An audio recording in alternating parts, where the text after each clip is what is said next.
Comment obtient-on la matière première de la marque d'Issoi Cajou? Pendant la campagne, les paysans se chargent de récolter en séparant la noix brute de son fruit. Les noix bien triées et bien séchées sont ensuite mises dans des sacs en jute pour être livrées à la Copsia Coprodigo. Passons à la transformation. Première étape, le calibrage. Il s'agira ici de classifier les noix par grade. Le grade correspond à la forme de la noix de cajou.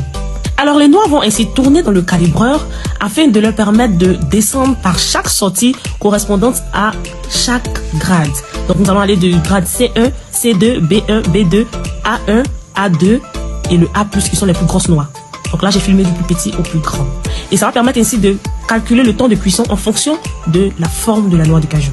Prochaine étape, la cuisson ou fragilisation des noix dans l'autoclave que vous voyez qui est comme une marmite et qui va servir à faire cuire les noix par grade dans un couple température-temps bien précis. Pour la fragilisation, l'autoclave est fournie en vapeur par la chaudière qui, elle, utilise les coques de cajou comme charbon.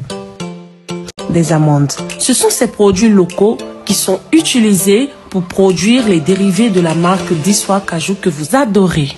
J'espère que cette vidéo vous aura plu. N'hésitez pas à liker, à vous abonner et à choisir d'Issoi Cajou parce qu'avec d'Issoi Cajou, tu croques, tu craques. Allons au guichet du producteur.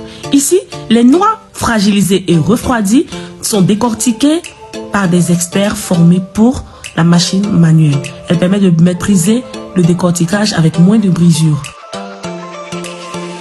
Après la phase du décortiquage, nous avons en quatrième étape l'écossage. Il s'agira ici de séparer les amandes non dépelliculées de la coque. Cette phase de l'écossage va nous produire trois différents lots. Les AND ou amandes non dépelliculées entières, les